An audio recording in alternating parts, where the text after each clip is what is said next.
सगे भाई ने दिखावे के चक्कर में सब कुछ लुटा दिया, लेकिन फटे कपड़े पहनने वाले भाई ने जब अपनी गुप्त दौलत का राज खोला तो पूरे शहर के पैरों तले जमीन खिसक गई। दिखावा इंसान को कैसे खोखला कर देता है। संसार का सबसे बड्ढा और कढ़ावा सत्य यह है कि आज के युग में लोग अमीर बनने से ज्यादा अमीर दिखने में अपनी पूरी जिंदगी और अपनी सारी कमाई बर्बाद कर देते हैं। हम उन लोगों को प्रभावित करने के लिए महंगे कपड़े, गाड़ियाँ और घर खरीदते हैं जिन्हें हम असल में पसंद भी नहीं करते। लेकिन दुनिया के सबसे महान और समझदार धनवानों का यह गुप्त नियम रहा है कि सच्ची दौलत कभी शोर नहीं मचाती। पैसा हमेशा खामोशी में बढ़ता है। जिस दिन आप अपनी दौलत का दिखावा करना शुरू कर देते हैं, उसी दिन से आपकी बर्बादी की उल्टी गिनती शुरू हो जाती है। पैसे को छुपाना और साधारण जीवन जीना एक बहुत बड़ी कला है जो इंसान को हर विपत्ति से बचाती है। आज की यह कहानी कोई साधारण दास्तान नहीं है, बल्कि दो सगे भाइयों के जीवन का वह रोंगटे खड्डे कर देने वाला दर्पण है जो आपको यह सोचने पर मजबूर कर देगा कि आपका दिखावा आपको अंदर ही अंदर कैसे खोखला कर रहा है। रघुनाथपुर नाम के एक बहुत ही बड़े और व्यापारिक शहर में एक अत्यंत सम्मानित व्यापारी रहते थे। उनके निधन के बाद उनकी जीवन भर की कमाई और उनका पुश्तैनी लकधी का व्यापार उनके दो पुत्रों भुवनेश्वर और चंद्रकांत के बीच बराबर बांट दिया गया। दोनों भाइयों के हिस्से में नकद 50-50 लाख रुपए आए। आज से कई वर्ष पूर्व 50 लाख रुपए की धनराशि एक बहुत बड़ा साम्राज्य खड़ा करने के लिए पर्याप्त हुआ करती थी। दोनों भाइयों को एक समान धन मिला था, लेकिन दोनों की सोच और उनके जीवन जीने के तरीके जमीन और आसमान की तरह अलग थे। बद्धा भाई भुवनेश्वर एक अत्यंत शांत, दूरदर्शी और सादगी पसंद इंसान था। भुवनेश्वर की पत्नी मालिनी भी संस्कारों की मूरत थी। 50 लाख रुपए मिलने के बाद भी भुवनेश्वर और मालिनी के जीवन में कोई बदलाव नहीं आया। वे उसी पुराने पुश्तैनी मकान में रहते थे। भुवनेश्वर आज भी साधारण सूती कपड़े पहनता था और पैदल ही बाजार तक जाता था। उसने अपने हिस्से के धन का 1 रुपया भी अपने ऐशो आराम या दिखावे पर खर्च नहीं किया। उसने उस पूरे धन को शहर के बाहरी इलाके में पड्डी देई, बंजर जमीनों, अनाज के गोदामों और कुछ छोटे लेकिन भविष्य में बढ़ने वाले व्यापारों में अत्यंत गुप्त रूप से निवेश कर दिया। शहर में किसी को भनक तक नहीं थी कि भुवनेश्वर के पास इतनी दौलत है। वहीं दूसरी ओर छोटा भाई चंद्रकांत और उसकी पत्नी कीर्ति पूरी तरह से भौतिक सुखों और दिखावे के गुलाम थे। चंद्रकांत को लगता था कि जब उसके पास इतना धन है तो पूरी दुनिया को यह दिखना भी चाहिए कि वह कितना रईस है। धन हाथ में आते ही चंद्रकांत ने सबसे पहले शहर के सबसे पौश इलाके में एक बहुत बड़ा और आलीशान महलनुमा घर खरीदा। घर के बाहर दो महंगी गाड़ियां खड़ी कर दी। चंद्रकांत अब रेशमी वस्त्र पहनता, हाथों में सोने की अंगूठियां पहनता और जब बाजार निकलता तो उसके पीछे 4 नौकर चलते थे। उसकी पत्नी कीर्ति भी हर दिन नए और भारी सोने के आभूषण पहनकर शहर की महिलाओं के बीच अपना रुतबा दिखाती थी। चंद्रकांत के घर में हर दूसरे दिन शहर के रईसों और झूठे मित्रों के लिए शानदार दावतें होती थीं। एक दिन कीर्ति अपने भारी आभूषणों से लदी हुई अपनी जेठानी मालिनी से मिलने उनके पुराने घर आई। मालिनी उस समय घर के आंगन में साधारण सूती साधी पहने स्वयं काम कर रही थी। कीर्ति ने नाक सिकोड़ते हुए और व्यंग्य कसते हुए कहा, जीजी, आपके पास भी तो हमारे जितना ही धन आया था, फिर आप इस खंडहर जैसे घर में क्यों सड्डे रही हैं? आपके कपड़े तो हमारे घर की नौकरानियों जैसे हैं। देखिए, मेरा यह 9 लखा हार और मेरी यह रेशमी साधी, इसे कहते हैं राजाओं जैसी जिंदगी। आप लोग तो जीवन भर कंजूस ही रहेंगे। इतना पैसा होने का क्या फायदा जब समाज में कोई रुतबा ही ना हो। मालिनी ने बहुत ही शांत भाव से मुस्कुराते हुए उत्तर दिया, कीर्ति दौलत ओढ़ने और दिखाने की चीज नहीं है। जो धन तिजोरी से बाहर आकर समाज में शोर मचाने लगे, वह बहुत जल्दी दूसरों का हो जाता है। असली रुतबा महंगे कपड़ों में नहीं, बल्कि रात को बिना किसी चिंता के गहरी नींद सोने में है। हमें हमारी सादगी में ही अपार सुख मिलता है।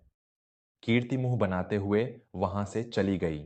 उसे लगा कि उसकी जेठानी मूर्ख है जो पैसे का आनंद लेना नहीं जानती।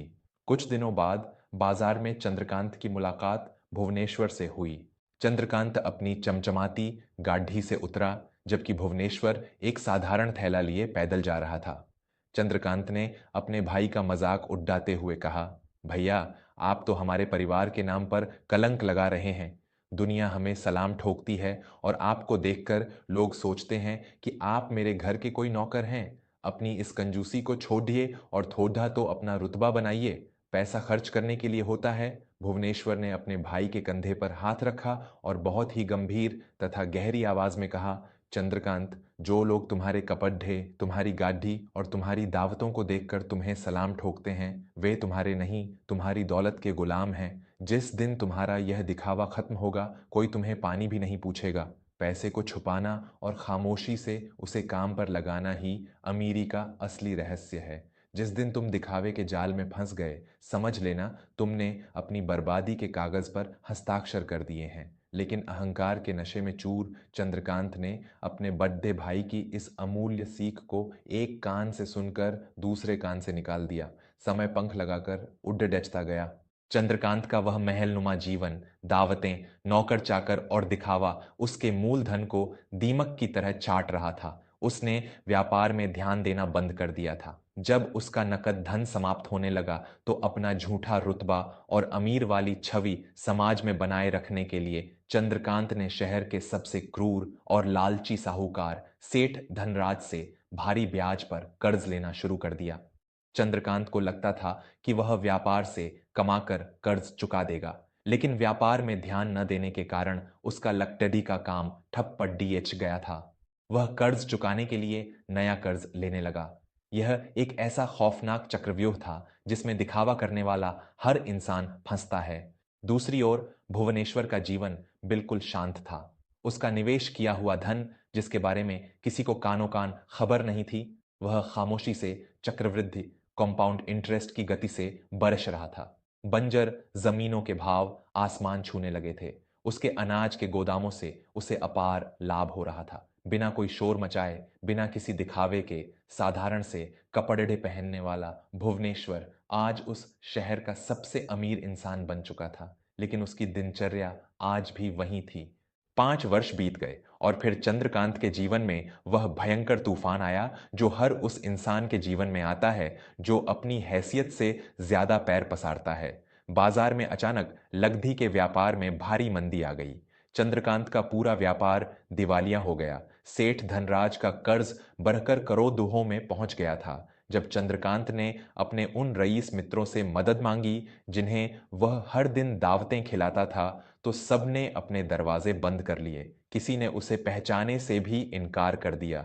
चंद्रकांत का सारा झूठा रुतबा ताश के पत्तों की तरह ढह गया। एक सुबह सेठ धनराज अपने 20 गुंडों और जब्ती के कानूनी कागजात लेकर चंद्रकांत के उस आलीशान महल के बाहर आ धमका। धनराज ने चंद्रकांत को कॉलर से पकड़ डाचकर घर के आंगन में धकेलते हुए गरज कर कहा, चंद्रकांत, तुम्हारा यह सारा दिखावा और यह रईसी मेरे पैसों पर चल रही थी। तुम्हारा समय समाप्त हो गया है। आज से यह हवेली, तुम्हारी ये गाड़ियां और तुम्हारी पत्नी के सारे गहने मेरे हैं। अपने परिवार को लेकर इसी वक्त मेरे घर से निकल जाओ, वरना मैं तुम्हें पुलिस के हवाले कर दूंगा। कीर्ति, जो कभी अपने नौलखा हार पर घमंड करती थी, आज फूट फूट कर रो रही थी। चंद्रकांत के पैरों तले जमीन खिसक गई थी। उसे समझ नहीं आ रहा था कि वह कहाँ जाए। उसकी पूरी इज्जत शहर के बीचों बीच नीलाम हो रही थी। तमाशा देखने के लिए लोगों की भीड़ जमा हो गई थी, लेकिन कोई उसकी मदद के लिए आगे नहीं आया। चंद्रकांत ने जमीन पर गिरकर गिद्धाते हुए कहा, सेठ जी, मुझे कुछ समय दे दीजिए, मैं सड्डकों पर आ जाऊंगा। मेरी इज्जत मिट्टी में मिल जाएगी, मुझ पर रहम कीजिए। धनराज ने क्रूरता से हंसते हुए कहा, तेरी इज्जत तो उसी दिन मिट्टी में मिल गई थी जब तूने दिखावे के लिए उधार का जीवन जीना शुरू किया था। बाहर निकल। तभी उस भीड्डा को चीरते हुए एक अत्यंत शांत लेकिन बहुत ही प्रभावशाली आवाज आई, इस महल पर कितना कर्ज है सेठ धनराज? सबने मुद्द कर देखा। सामने साधारण सूती कपड़े पहने, चेहरे पर असीम शांति लिए भुवनेश्वर खड़ा था। धनराज ने भुवनेश्वर को ऊपर से नीचे तक हिकारत से देखते हुए कहा, अरे ओ गरीब, तू कहां से आ गया अपने भाई के साथ रोने? पूरे 1.5 करोड़ का कर्ज है इस पर। क्या तू अपनी किडनी बेचकर चुकाएगा? भुवनेश्वर ने कोई क्रोध नहीं किया। वह बहुत ही शांत कदमों से आगे बढ़ा। उसके पीछे उसके दो मुनीम चल रहे थे, जिनके हाथों में भारी चमड़े के थैले थे। भुवनेश्वर ने वे थैले सेठ धनराज के पैरों में खोलकर रख दिए। उन थैलों में नोटों की गड्डियां भरी हुई थीं। यह दृश्य देखकर पूरे शहर की आंखें फटी की फटी रह गईं। भुवनेश्वर ने बहुत ही फौलादी और कड़डेक आवाज में कहा, मेरे भाई का एक एक पैसा और अपना सारा ब्याज गिन लो सेठ धनराज, और आज के बाद इस परिवार की तरफ अपनी आंख उठाकर भी मत देखना, वरना तुम्हारी सारी हैसियत को मैं नीलाम कर दूंगा। निकलो यहां से। सेठ धनराज का सारा घमंड चूर चूर हो गया। वह उस साधारण कपड़े पहने इंसान की असल ताकत देखकर कांपने लगा। उसने चुपचाप अपने पैसे समेटे और वहां से दुम दबाकर भाग गया। चंद्रकांत और कीर्ति सदमे में थे। उन्हें विश्वास नहीं हो रहा था कि जो भाई फटेहाल जीवन जीता था, जिसे वे घर का नौकर समझते थे, उसके पास इतना अथाह धन कहां से आया। चंद्रकांत रोता हुआ अपने बड़े भाई के पैरों में गिर पड़ा। चंद्रकांत ने रुंधे हुए गले से कहा, भैया, आप तो एक पुरानी कुटिया में रहते हैं, साधारण भोजन करते हैं। आपके पास इतना अथाह धन कहां से आया कि आपने एक झटके में 1.5 करोड़ का कर्ज चुका दिया? मैं तो कुछ समझ ही नहीं पा रहा हूं। भुवनेश्वर ने चंद्रकांत को अपने पैरों से उठाया। उसकी आंखों में कोई घमंड नहीं था, बल्कि एक पिता के समान करुणा थी। भुवनेश्वर ने बहुत ही गंभीर स्वर में कहा, मेरे भाई, जब तुम अपनी दौलत को दावतों, महंगे कपड़ों, गादियों और महलों में लुटाकर पूरी दुनिया को यह दिखा रहे थे कि तुम बहुत अमीर हो, तब मैं उसी दौलत को खामोशी से जमीन, गोदामों और व्यापार में निवेश कर रहा था। असली अमीर वह नहीं है जो अमीर दिखता है, बल्कि असली अमीर वह है जिसके पास संकट के समय अपने परिवार और अपने स्वाभिमान को बचाने की शक्ति होती है। मेरी उस खामोश और गुप्त दौलत ने आज इतना बड़ा रूप ले लिया है कि मैं इस शहर की आधी जमीन का मालिक हूं, लेकिन मुझे आज भी अपने साधारण कपड़ों में ही शांति मिलती है। यह सुनकर कीर्ति भी रोते हुए मालिनी के पैरों में गिर पड़ती और अपने पिछले सभी अपमानों के लिए क्षमा मांगने लगी। चंद्रकांत फूट फूट कर रोते हुए बोला, मुझे माफ कर दीजिए भैया, दिखावे के इस जहर ने मुझे अंधा कर दिया था। मैंने उन लोगों को खुश करने के लिए अपना सब कुछ लुटा दिया जिन्हें मेरी कोई परवाह नहीं थी। आज आपने मुझे जीवन का सबसे बड़ा पाठ पढ़ाया है। भुवनेश्वर ने अपने भाई को गले लगा लिया और उसे फिर से खड़ा होने का हौसला दिया। यह कहानी हमारे समाज के लिए एक बहुत बड़ा और कड़वा सत्य है। आधुनिक दुनिया में लोग ONF, शो ऑफ की बीमारी से ग्रसित हैं।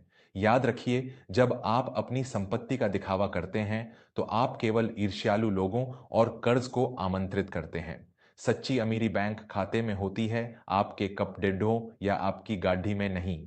धन को खामोशी से बढ़ाइए, साधारण जीवन जी, अपनी योजनाओं को गुप्त रखें और दिखावे की इस खोखली दुनिया से खुद को बाहर निकालें। जो इंसान अपनी दौलत को छुपाना सीख जाता है, वह इस दुनिया का सबसे स्वतंत्र और शक्तिशाली इंसान बन जाता है।